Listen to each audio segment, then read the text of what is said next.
everyone, my name is Vinita. This is my channel and Study with Vinita Bharti.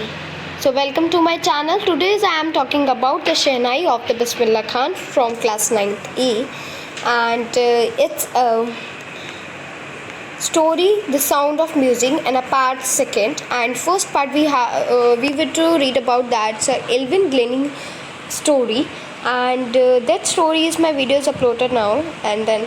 So you have to see this video, and now you have to see this in a Bismillah Khan story of the Shehnai. So, do you know this people's what instrument do they play? तो देखो, there are so many peoples are played the instruments, and it's a music instrument. First, flute, and second, that's one we have to do. That's a guitar, tabla, sitar, star, है ना, Shehnai. Or be anything also sets. Think of the Shehnai, and the first thing you will probably imagine is a wedding or a similar occasion or function. आप शहनाई को ऐसा think कर सकते हैं, ये एक ऐसी चीज़ है जो कि वेडिंग्स में और एक ऐसे ओकेशन पे फंक्शंस में बजाई जाती है जो कि शुभ होता है और अच्छा रहता है हमारे लिए. तो स्टोरी स्टार्ट करते हैं. Emperor Aurangzeb's band the playing of musical instrument called pungi in the royal residence fort. It had a shrill unpleasant sound. तो जो एम्परर था, एम्परर का मतलब होता है राजा, एम्परर का मतलब होता है किंग, ठीक है. तो जो एम्परर था जिसका नाम था औरंगजेब, क्या नाम था उसका, औरंगजेब, उसने बैन कर दिया था एक म्यूजिकल इंस्ट्रूमेंट को जिसका नाम है पुंगी. किसको बैन किया था उसने, उसको पुंगी को उसने बैन कर दिया था. क्यों कर दिया था, क्योंकि वो ये मानता था कि उसकी जो साउंड है वो क्या है, अनप्लेजेंट है, यानी कि शोर शराबा करती है, अच्छी नहीं लगती, बहुत बेकार सी साउंड जिसकी होती है ना वो, और उसको कोई पसंद नहीं करता. Pungi becomes the generic name for reeded noise maker. और उसको ये भी माना जाता था पुंगी को कि उसकी नॉइ वो ना शोर करती है और कुछ नहीं करती, और बहुत ज़्यादा सुरीली तो बिल्कुल भी नहीं है और बहुत बेकार सी है, ठीक है. Few had thought that it would one day B revived. A barber of a family of a professional musician. तो एक बार्बर है, बार्बर किसे कहते हैं, जो बाल काटते हैं, नाई वगैरह है ना, तो उसकी जो फैमिली है वो क्या है, प्रोफेशनल म्यूजिशियंस हैं. Who had access to the royal palace. और उन्होंने बहुत बड़े बड़े रॉयल पैलेसेस में बजाया हुआ है इंस्ट्रूमेंट्स को. Decided to improve the tonal quality of the pungi. तो सोचा कि पुंगी की कुछ टोनल क्वालिटी को हम क्या करेंगे, इम्प्रूव करने की कोशिश करेंगे बाय प्रोफेशनल म्यूजिशियंस, ठीक है.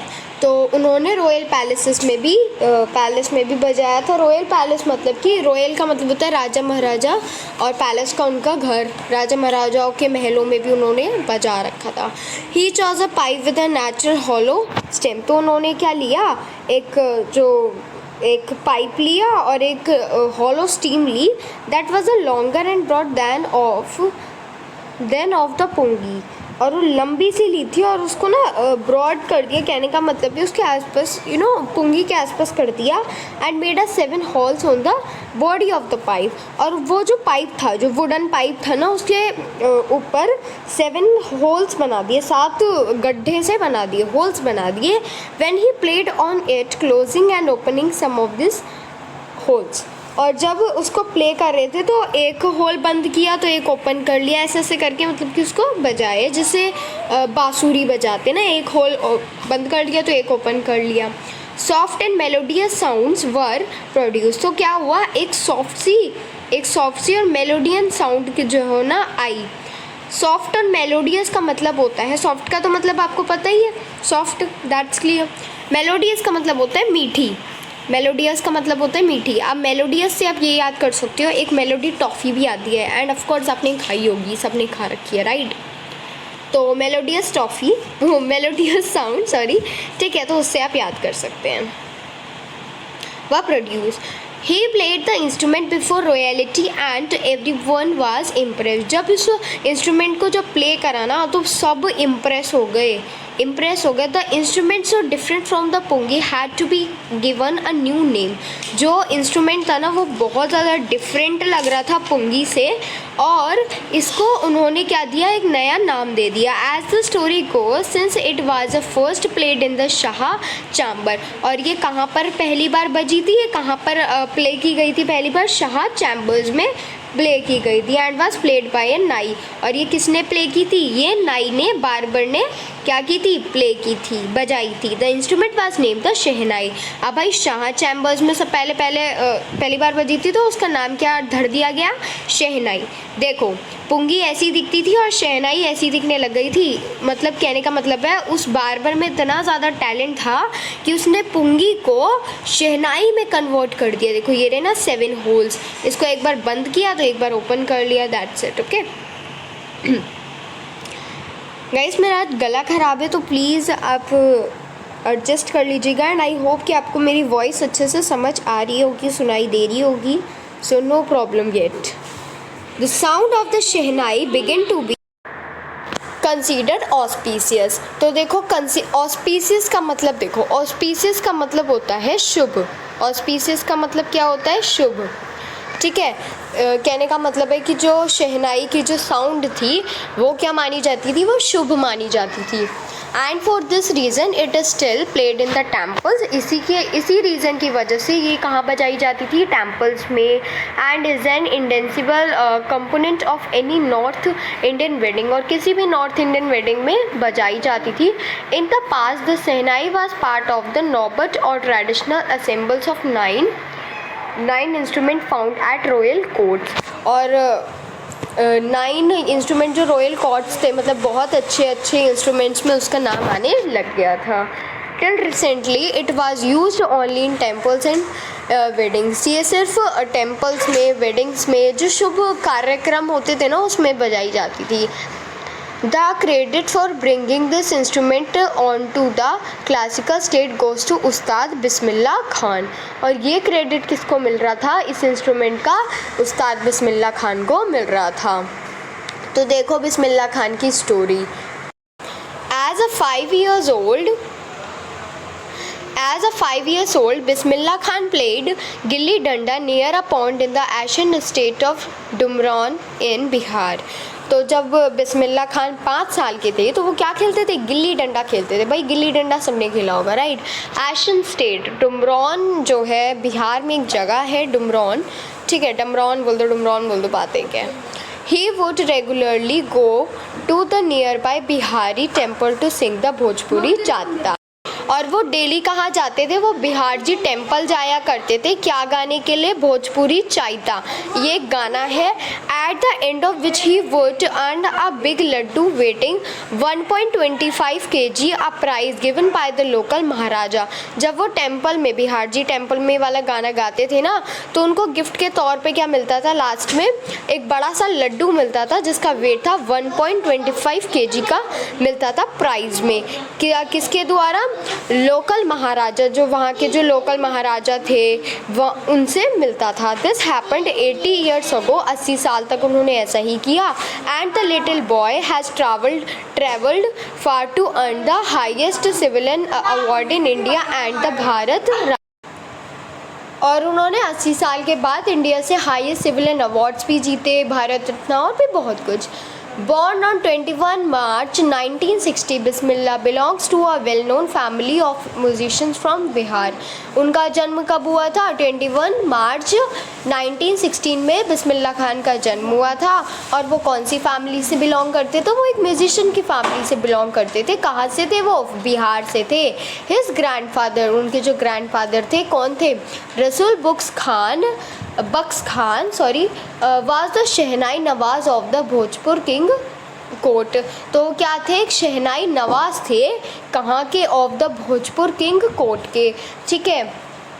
His father पैगंबर बख्श and other paternal ancestors were also great shehnai players। कहने का मतलब है उनके जो पिताश्री थे, मतलब उनके जो पापा थे, उनके जो दादा थे, और भी उनके जो पूर्वज वगैरह, एंसेस्टर का मतलब होता है पूर्वज, और भी बहुत अच्छे शहनाई प्लेयर थे। The young boy took to music early in life, जो उस छोटे से बच्चे की जो पूरी लाइफ में ना उसकी जो म्यूज़िक थी वो बहुत ज़्यादा इम्पोर्टेंट रोल प्ले कर रही थी। एट द एज ऑफ 3, जब वो 3 साल के थे, when his mother took him to his mental uncles house in Banaras, तो उसकी मदर ने उसको कहाँ भेज दिया, उनके अंकल के हाउस भेज दिया जो कि बनारस में थे, नाउ वाराणसी। ठीक है, पहले तो उसको बनारस बोलते थे, अब वाराणसी बोलते हैं। ठीक है, Varanasi. Bismillah was fascinated watching his uncle's practise the shehnai. जब वो वहाँ पर पहुँचे तो उन्होंने देखा कि जो उसके अंकल थे वो उसको प्रैक्टिस करा रही थी, क्या बजाने के लिए, शहनाई बजाने के लिए। सून बिस्मिल्लाह स्टार्टेड एक्कम्पनिंग हिज अंकल, और उन्होंने अच्छी तरीके से अपने अंकल को देखा, स्टार्ट किया। Ali Bux to the Vishnu temple of Banaras where Bux was employed to play the shehnai. तो जो अली बुक्स थे, जो विष्णु जी का जो टेम्पल था ना बनारस में, वहाँ पर उन्होंने क्या बजाई that's a shehnai. Ali books ये अली बुक जो है ना, ये उनके अंकल हैं। Ali books word played the shehnai and Bismillah would sit captivated for hours and end, और लास्ट के कुछ घंटों में वो बिस्मिल्लाह खान को भी ये सब सिखाते थे। Slowly he started getting lessons in the played of instrument and would sit practising throughout the day. वो कुछ लेसन्स को सीखते थे और डेली उसकी क्या करते थे, प्रैक्टिस करते थे शहनाई बजाने की। 4 years to come the temple of Balaji and Mangala Maina and the banks of the Ganga। ठीक है, इट्स क्लियर। वो पूरे दिन उसकी प्रैक्टिस किया करते थे। 4 years to come the temple of Balaji and Mangala Maina and the banks of the Ganga become the young abbot's favorite haunts where he could practice and saluted। तो वो वहाँ पर आए। कौन सा टेम्पल था वो, बालाजी और मंगाला माइना का जो एक टेम्पल था जो कि गंगा नदी के पास पड़ता था, जो कि उनका फेवरेट प्लेस था। ठीक है, The flowing waters of the Ganga inspired him to improvise and invent tracks। जो गंगा की जो नदी का जो पानी फ्लो होता था ना, तो वो उसको क्या करता था, इंस्पिराइट करता था, मोटिवेट करता था, क्या करने के लिए, मेहनत करने के लिए, शहनाई बजाने के लिए। एट द एज ऑफ 14, जब वो 14 साल के थे, तब Bismillah Khan accompanied his uncle to the Allahabad music conference. जब वो 14 साल के थे तो उन्होंने अपने अंकल से क्या कहा, इंकॉम्पिनेट का मतलब होता है रिक्वेस्ट करना या फिर कुछ इच्छा जताना कि आप मुझे कहाँ ले चलो, इलाहाबाद म्यूज़िक कॉन्फ्रेंस में। At the end of recital Ustad Faiyaz Khan patted the young boy's back and said, work hard and you shall make it। With the opening of All India Radio in Lucknow in 1938 came Bismillah Khan big break. जब उन्होंने इतने बड़े competition में participate किया 1938 में, और उन्होंने बहुत अच्छा वो भी प्राइज़ भी जीता, और उन्होंने फर्स्ट आई, मतलब कहने का मतलब है। तो वो इंडिया का जो रेडियो था, ऑल इंडिया रेडियो में लखनऊ से उनकी बिग ब्रेक हो गया था, बड़ी ब्रेकिंग सी न्यूज़ आ गई थी बिस्मिल्लाह खान की, और डेली उनकी आवाज़ किस में आने लगी, इंडिया रेडियो में आने लगी। व्हेन इंडिया गेंड इंडिपेंडेंस, जब 15 अगस्त 1947 में जब इंडिया आज़ाद हुआ था ना, भारत को आज़ादी मिली थी, जब Bismillah Khan became the first Indian to greet the nation with his shehnai. तो उन्होंने इंडिया को ग्रीट किया था, मतलब कि बधाई दी थी, क्या बजाकर, शहनाई को बजाकर। He poured his heart out into raag Kafi from the Red Fort to an audience which included Pandit Jawaharlal Nehru who later gave his famous tryst with destiny speech. जब उनकी जवाहरलाल नेहरू की 15 अगस्त पे स्पीच चल रही थी ना रेड फोर्ट पर 15 अगस्त के दिन, तो उन्होंने वहाँ पर शहनाई बजाई थी। और Bismillah Khan has given many memorable performance both in India and abroad. Bismillah Khan ने बहुत सारी मेमोरेबल यानी कि यादगार परफॉर्मेंस की थी इंडिया में और भी बाहर भी। इंडिया में तो उन्होंने की थी, यहाँ तक कि उन्होंने बाहर भी की थी। His first trip abroad was to Afghanistan where king Zahir Shah, और उनकी फ़र्स्ट ट्रिप अफ़गानिस्तान में थी, किसके साथ, किंग ज़ाहिर शाह के साथ। Was to taken in by the maestro that he gifted him princess merchants, carpet and other souvenir.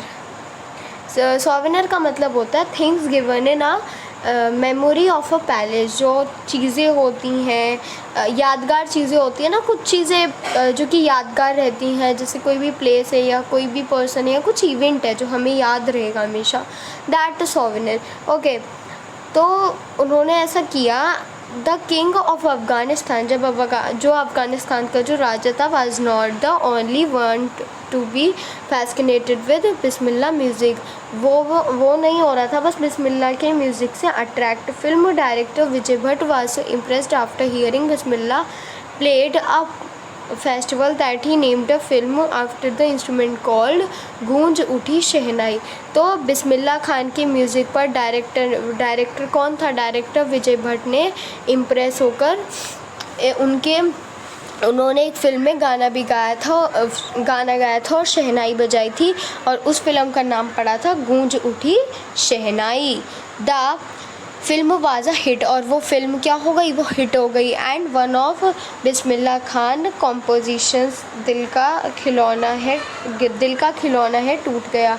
और उन्होंने ये फिल्म जब हिट हो गई ना, तब बिस्मिल्लाह खान ने एक और गाना गाया और शहनाई बजाई, जो कि गाना था दिल का खिलौना है टूट गया. टर्न्ड वन आउट भी है nationwide chartbuster despite this huge success in cultural world. और उन्होंने अपने वर्ल्ड में इतनी बड़ी सक्सेस हासिल कर ली थी.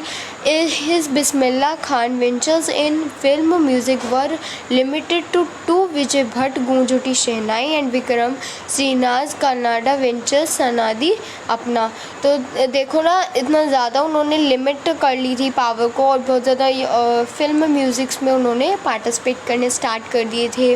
जो डायरेक्टर था विजय भट्ट, गूंज उठी शहनाई, जिन्होंने ये लिखा था ना, फिल्म बनाई थी गूंज उठी शहनाई, तो उन्होंने उसमें क्या गाया था? गाना गाया था, ठीक है, और शहनाई बजाई थी. I just can not come to terms with the artificially and glamour of the film world, और ही सेसेस विद इन्फेंसेस. और वो बहुत ज़्यादा खुश होने लगे थे और बहुत बड़ी सक्सेस हासिल कर ली थी, तो उन्हें बहुत ज़्यादा खुशी हो रही थी अपनी सक्सेस पर. Awards and recognitions came thick and fast. उनके अवार्डनेस और रिकॉग्निशन बहुत ज़्यादा थिक हो गई थी और बहुत ज़्यादा फास्ट, जल्दी उनकी सक्सेस जो है ना उन्हें मिलने लग गई थी.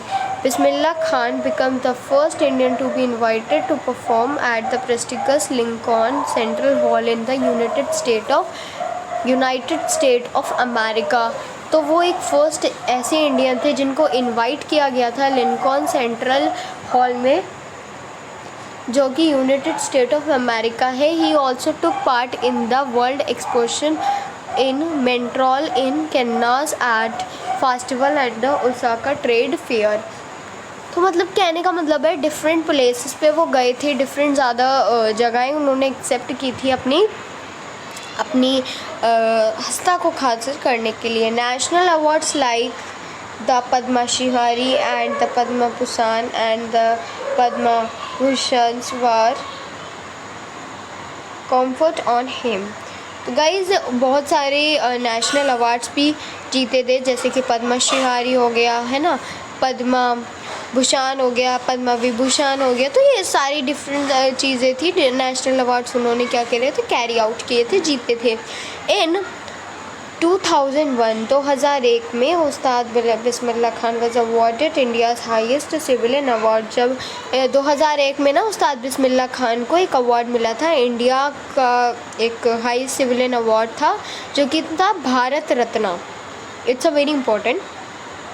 With the coveted award resting on his chest and his eyes glinting with rare happiness, he said.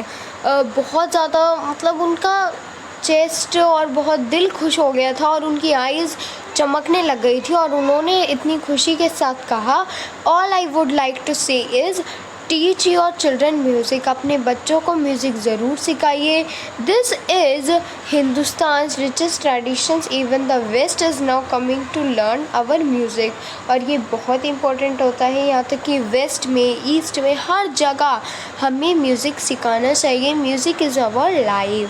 In spite of having travelled all over the world, इतना ये स्पाइट हो गया था, इतना फैल चुका था ना, पूरा ट्रैवल हो गया था पूरे वर्ल्ड में, Khan Sahab as he his fondly called is excitingly fond of Benares and Dumbarton, and they remain for him the most wonderful towns of the world। और उन्होंने क्या हासिल कर ली थी, वंडरफुल टाउन्स हासिल कर ली थी और बहुत ज़्यादा वो खुश होने लगे थे। उस्ताद में उन्होंने कूल ख़रीद दिया था और बनारस में भी वो रिपेल्टिंग हो चुके थे। But Khan Sahab ask him if he would be able to transport river Ganga, लेकिन उन्होंने पूछा कि तुम रिवर गंगा पे क्या रिवर गंगा उनकी जो फेवरेट प्लेस थी। Later he is reminder to have said that is why whenever I am in a foreign country, मैं एक फ़ॉरेन कंट्री में हूँ, I keep yearning to see Hindustan, while in Mumbai I think of all Banaras and holy Ganga, and while in Banaras I miss the unique mattha of Dumraon. कहने का मतलब है वो different places पे गए थे, लेकिन उसको अभी तक उस गंगा नदी से ही प्यार था, क्योंकि वहीं से उनकी सक्सेस स्टार्ट हुई थी और वो ये नहीं चाहते थे कि अगर मेरी सक्सेस स्टार्ट हो गई है तो मैं उस गंगा नदी को भूल जाऊँगा। तो इस कहानी का टाइटल है कि आप किसी भी चीज़ है, अगर आपको कोई भी हॉबी है, कोई भी प्रोफेशन है, आपको वो चीज़ अच्छी लगती है तो वो आप करें। ये मत सोचें कि ये इससे तो कुछ फ़ायदा नहीं होगा, ये क्या है, मतलब अगर आपका मन है, आपकी ताकत है, आपका हौसला है तो वो आपको ज़रूर मिलेगी। एंड ये रियलिटी है guys, and it's very nice story of your minds. ऐसी ही एल्विन ग्लेनी की स्टोरी थी, वो भी बहुत अच्छी थी, बट ये वाली स्टोरी जो थी ना मुझे बहुत अच्छी लगी, पता नहीं क्यों। It's a very nice story and आप इसको रीड करेंगे ना अपनी भाषा में, वैसे तो मैंने आपको समझा ही दिया है, बट आप दोबारा अपनी बुक से रीड करेंगे तो आपको भी बहुत अच्छी लगेगी, because it's very nice out of nice story. So you have to take in the very nice day and have a nice day guys, take care.